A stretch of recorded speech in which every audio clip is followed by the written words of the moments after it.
नमस्कार.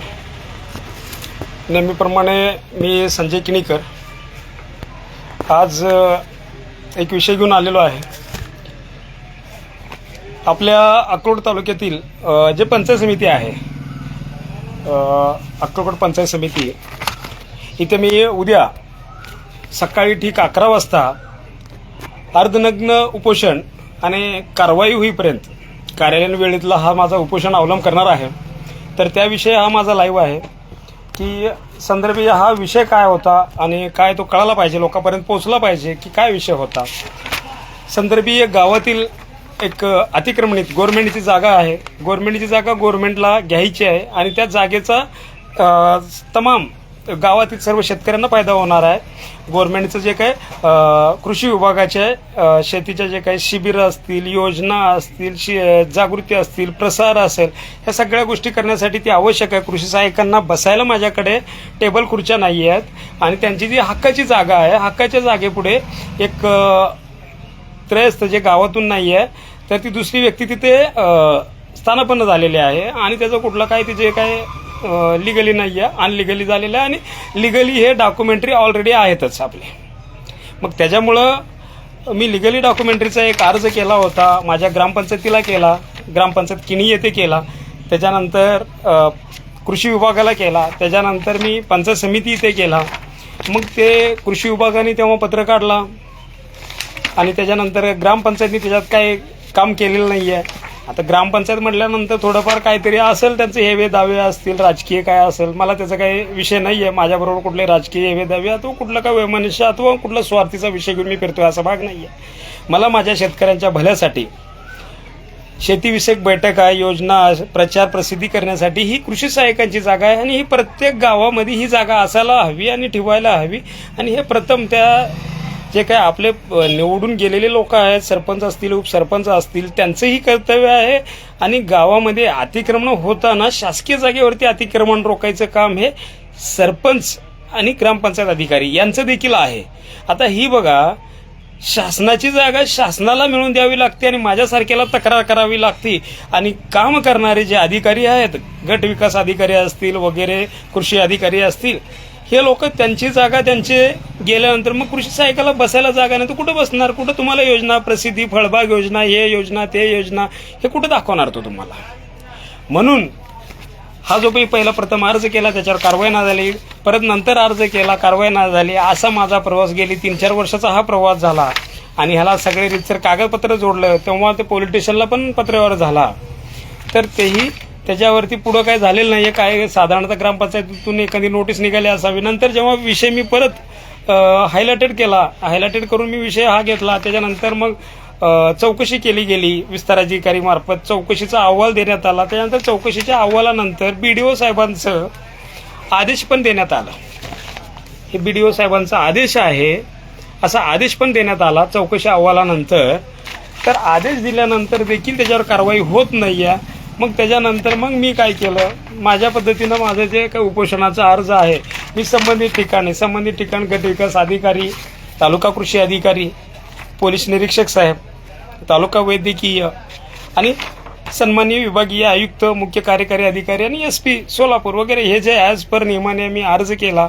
आणि ह्या विषय घेऊन मी उद्या पंचायत समिती अक्कलकोट येथे अर्धनग्न उपोषणाला बसणार आहे. पंचायत समितीच्या दरवाजापुढे संविधान फलक आहे, झेंडा कट्टा आहे, तिथे मी उपोषणाला बसणार आहे. तरी अक्कलकोट तालुक्यातील जे जे लोक आहेत, ज्या लोकांवरती अन्याय अत्याचार झालेला आहे, आदेशाची पायमल्ली चालू झालेली आहे, पंचायत समितीमधून आदेशाची अंमलबजावणी होणे गरजेचे आहे. कायदेशीर त्यांनी कार्य करणं अपेक्षित असताना मी सन्माननीय शंकर कवितके ह्या आपले पंचायत समितीचे गट विकास अधिकारी आहेत, वेळोवेळी यांच्या संपर्कात राहून यांना न्याय मागितलेला आहे. ह्याच विषयावरती मी त्यांच्या गेटसमोर अर्धनग्न ठाण म्हणून बसलो असताना मला आदेश त्यांनी दिलेला आहे. एवढं दिलेलं असताना देखील अजून कारवाई करत नाही. तर BDO साहेब, कारवाईला तुम्हाला कोण रोखलेलं आहे? ग्रामसेवक साहेब, कारवाईला तुम्हाला कोण रोखलेलं आहे? आणि तुम्ही का कारवाई याच्यावर करत नाही आहेत? नेमकं तुमचं कुठं काय दुखतं आहे? शासनाची जागा आहे, शासनाचा उतारा आहे, शासनाचं सगळं असून गावाला शेतकऱ्याला भल्याचे विषय होणार आहे, त्याच्यातून शेतकऱ्यांचे भल्याचं काम तिथं होणार आहे. शेतीविषयक बैठका, माहिती, शासकीय योजनाची प्रचार प्रसिद्धी हे कार्यालय गरजेचं आहे, अत्यंत आवश्यक आहे. तर एवढं आवश्यक कार्यालयाचं तुम्ही कामकाज करत नाही तर मला सांगा, विद्यमान गट विकास अधिकारी, तालुका कृषी अधिकारी तुमच्या जबाबदाऱ्या नाहीत का? या तुमच्या कामाच्या भाग नाहीत का? राजकीय लोक राजकीय देश पसरत असतील, राजकीय लोक राजकीय पद्धतीने कार्य करत असतील, पण माझा विषय हा राजकीय नाही. कोणी राजकीय ह्याला धरू नये. जर राजकीय वाटत असेल तर माझ्या ह्या कामाची शहनिशा करावी. ह्यात काय माझं स्वार्थ, माझं निस्वार्थ हे पाहावं, आपण पाहून काम करावं अशी मी सर्वांना विनंती करतोय. तर सन्माननीय लोकसेवकांना विनंती आहे की तुम्ही आम्हाला हे न्याय दिलंच पाहिजे. जर मला न्याय मिळालं नाही तर मी हाच विषय C1च्या पुढे ठेवेन, त्यानंतर हाच विषय मी विभागीय आयुक्तांच्या पुढे ठेवेन. तर त्यामुळं मी सर्व माझ्या तालुक्यातील तमाम सर्व पदाधिकारी, पुढारी, राजकीय नेते, माझ्या गावातील सरपंच, उपसरपंच, ग्रामपंचायत सदस्य, माझ्या गावातील ग्रामपंचायत अधिकारी, त्याच्यानंतर विस्तार अधिकारी, मंडळ अधिकारी, कृषी अधिकारी या सर्वांना मी नम्र आवाहन करीत आहे की हे शासनाची जागा आहे, कुणाला लुटू द्यायची नाही आहे. गावच्या विकासाचं काम इथं करायचं आहे. या विकासाच्या कामाला तुम्ही सहकार्य करणं अपेक्षित आहे. सर्वांना सांगतो की आपण प्लीज कृपया सहकार्य करावं ही विनंती आहे. आणि माननीय गट विकास अधिकारी साहेब, तुमच्या हातामध्ये ग्रामपंचायत कायदा 58 मध्ये हे सगळे आहे ऑलरेडी. एवढं असताना देखील तुम्ही याच्यावरती कारवाई करावं ही अपेक्षित असताना तुम्ही कारवाई करत नाही आहात. तर नेमकं तुम्हाला कारवाईपासून कोण रोखत आहे हे आम्हाला कळलं गेलं पाहिजे.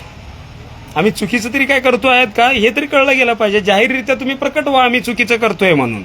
जर हे कामाला न्याय नाही भेटला तर उद्या तर मी पंचायत समितीसमोर बसणारच आहे. उद्यापासून काम होईपर्यंत मी बसणार आहे. मला त्याच्यामध्ये कितीही दिवस लागले तरी काही हरकत नाही आहे, कारण ऑलरेडी अपेक्षित आहे न्यायाची. मी न्यायासाठी आपल्याकडे बसलेलो आहे. शासनाच्या परिपत्रकानुसार आपलाच न्याय मागतोय मी.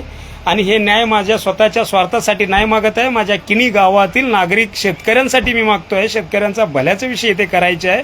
तर प्लीज कृपया आपण याच्याकडे विशेष लक्ष देऊन आमच्यावरती होणारा अन्याय जो आहे तो न्याय द्यावा. कुठलं देशभावना, कुठलं राजकीय भावना, कुठलं स्वार्थ भावनेने आम्ही काम करत नाही आहे. तर कृपया आपण न्याय द्यायला अपेक्षा करतो. आणि उद्या अक्कलकोट तालुक्यातील सर्व नागरिकांना आवाहन करतोय की ह्या अक्कलकोट पंचायत समितीमधल्या कुठले प्रलंबित कामकाज असतील, जे ते बेकायदेशीर आपल्याबरोबर प्रतारणा घडत असेल, ह्या सगळ्या विषयाची मी संजय किणीकर, किणीलाच राहतो, म्हणजे किणी हे माझं गाव आहे. आपण नक्की आवर्जून संपर्क करा. आपल्यावरती होणारा जो काही अन्याय आहे त्या अन्यायाला कागदोपत्री कसं आपण अन्यायातून वाचा फोडायचा, न्याय मिळवून घ्यायचं, ही सर्व पद्धत मी तुम्हाला सांगू इच्छितो आणि सांगू शकणार आहे. माझं संपर्क कार्यालय किणीमध्ये आहे. तर सर्वांना नम्र आवाहन करतो. आणि मी स्थानिक पदाधिकारीपासून सर्व पुढाऱ्यांना विनंती करतोय की अशी कुठल्याच गावामध्ये परिस्थिती येऊ नये, कारण ही कृषीची जागा आहे बाबांनो. कृषीला देऊन टाका, जेणेकरून कृषीच्या माध्यमातून गावच्या शेतकऱ्यांचं भलं होईल. गावचे शेतकरी केविकेला जाऊन खतं बियाणे आणतात, जेव्हा योजना काही फुकट काही राबवलं जातं, जेव्हा एखाद्या गावात योजनाच्या नुसार खत आणि बियाणे दिले जातात तर तिथं जाऊन आणावं लागतं. आमचं विशेष बघा, आम्हाला होणारा त्रास बघा आणि तुम्ही आम्हाला न्याय द्याल अशी अपेक्षा व्यक्त करतो. आणि धन्यवाद. कृपया गट विकास अधिकारी साहेब पॉझिटिव्हली बघा आणि तुमच्या कार्यतत्परता दाखवा, हीच विनंती. धन्यवाद. संजय किणीकर स्वामी, राष्ट्रीय तज्ज्ञ प्रशिक्षक, RTI यशदा आणि माहिती अधिकार कार्यकर्ता, सामाजिक कार्यकर्ता आपणास विनंती करीत आहे. लोकहिताच्या कामासाठी नेहमीच आपण सहभाग नोंदवूया. धन्यवाद.